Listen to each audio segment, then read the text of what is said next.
শুভ সকাল বন্ধুরা, আশা করি আপনারা অনেকে ভালো আছেন। বন্ধুরা, বর্তমানে আজকে আমি আমার বাড়িতে আছি। দেখুন, এটা আমার বাড়ি। এই যে আমার পিছনে দেখতে পাচ্ছেন, এই চারিদিকে দেখতে পাচ্ছেন, এটা হচ্ছে আমার বাড়ি।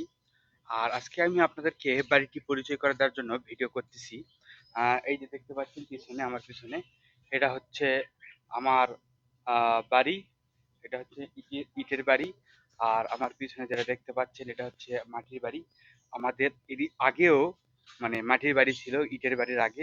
এই ইটের বাড়ির আগে আর মাটির বাড়ি ছিল, কিন্তু বর্তমানে 2016 সালে বাড়িটি আমরা ভেঙে ফেলে দিয়েছি। তারপর আমরা ইটের বাড়ি করেছি। কিন্তু আমার বাড়ির পাশে যে আরেকটি বাড়ি আছে, ঘর আছে, সেই ঘরে যে ঘরটি দেখতে পাচ্ছেন, এটা হচ্ছে মাটির ঘর। এই ঘরটি আর ভাঙা হয়নি, এই অবস্থায় আছে। আর আমার পিছনে দেখতে পাচ্ছেন, এটা হচ্ছে গোয়াল ঘর, গরুর গোয়াল ঘর। এই যে ভিতরে দেখতে পাচ্ছেন, যে ভিতরে গরু আছে। এই যে দেখুন, ভিতরে গরু শুয়ে আছে। এটা হচ্ছে গরুর গোয়াল ঘর। এই যে গরু শুয়ে আছে।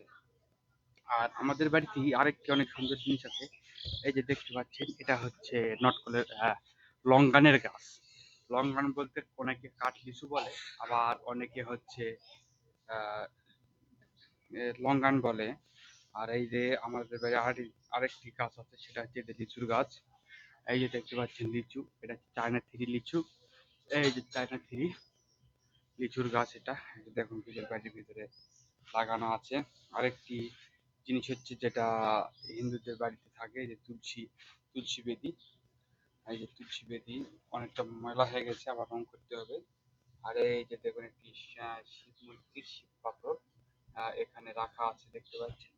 অনেক সুন্দর এই শিব মূর্তিটি, অনেক সুন্দর, তাই না? আর এই যে সাইডে দেখুন, শিউলি ফুল ফুটানো আছে। আপনাদের এরপরও আরো যেসব আমাদের এলাকার মাটির বাড়িগুলো আছে, সেই মাটির বাড়িগুলো দেখাবো। এবং এই মাটির বাড়ি, আমাদের এলাকার বাড়ি ঘর যেগুলো আছে, সব নিয়ে আপনাদের সামনে তুলে ধরবো। এই জন্য আজকে আমি আপনাদের সামনে যেই জিনিসগুলো পরিচয় করে দিচ্ছি।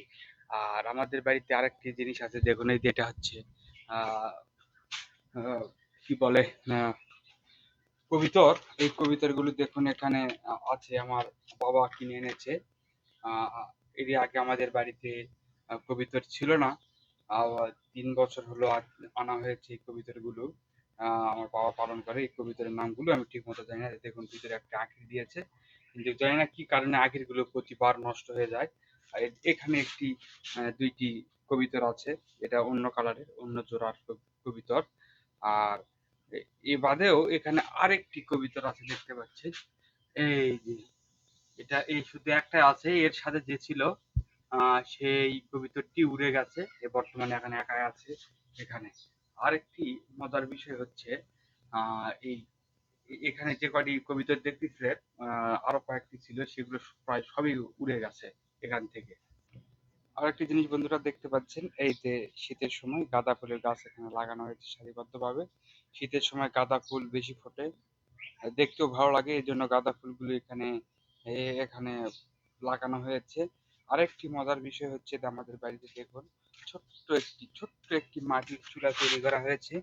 আমার বোনেরা এখানে রান্না করে, তারা রান্না করে খায়। এই যে দেখুন, এখানে তারা যেটা পিকনিক ফিস্ট বা ভুলকা ভাত বলে, সেগুলো তারা খেয়ে থাকে। তাদের ব্যাপার স্যাপারে অন্যরকম। বন্ধুরা, আমাদের বাড়িতে যে সকল মেহমানেরা আসে, আসার সঙ্গে সঙ্গে তাদেরকে যে আমাদের বাড়ির বারান্দায় একটি খাট বিছানো আছে। এই চকির বিছানা আছে, চকিতে এসে তারা বসে এবং এখানে আরামায়েশ করে, এবং তারপরে তারা ঘরের ভিতরে যায়। আর এই যে চেয়ারগুলো আছে, চেয়ারগুলোতে অনেক সময় আমরাও বসি, আরো অনেকেই বসে। চেয়ারগুলো দেখতে পাচ্ছেন, এখানে আরো অনেক চেয়ার থাকে। এই যে এখানে আমার মা সিদ্ধ, আলু সিদ্ধ, ডাল সিদ্ধ তৈরি করেছে। এই ডাল সিদ্ধ, আলু সিদ্ধ এগুলো খাওয়া হবে। আর এই যে দেখুন, সকালের যে নাস্তা হচ্ছে, বেসন দিয়ে হচ্ছে তৈরি করা হয়েছে বেগুনি। আর এতে মরিচ ভাজা হয়েছে, কালো কালো মরিচ, আপনারা দেখতে পাচ্ছেন, অনেক সুন্দর সুন্দর মরিচ। আর বন্ধুরা, এখানে দেখতে পাচ্ছেন গরম গরম চপ এখানে ভাজা হচ্ছে। এই যে দেখুন, শসার চপ। এই যে বেসন তুলে নিয়েছে, এই নিয়ে এখানে আহ, বেসন বেসন দিয়ে তৈরি করা হয়েছে সেই বেসনের চপ, শসার চপ। ধন্যবাদ বন্ধুরা, ভালো থাকবেন, সুস্থ থাকবেন। দেখা হবে পরবর্তী ভিডিওতে। আর আমার এই ভিডিওটি যদি আপনাদের কাছে ভালো লেগে থাকে তাহলে লাইক কমেন্ট শেয়ার অবশ্যই করবেন, সাবস্ক্রাইব করে পাশে থাকবেন। আপনাদের সাপোর্টই আমাকে বহু দূর নিয়ে যাবে, এই আশায় আপনাদের কাছে কামনা করি। অবশ্যই আপনারা আমাকে সাপোর্ট করুন। ধন্যবাদ বন্ধুরা, ভালো থাকবেন।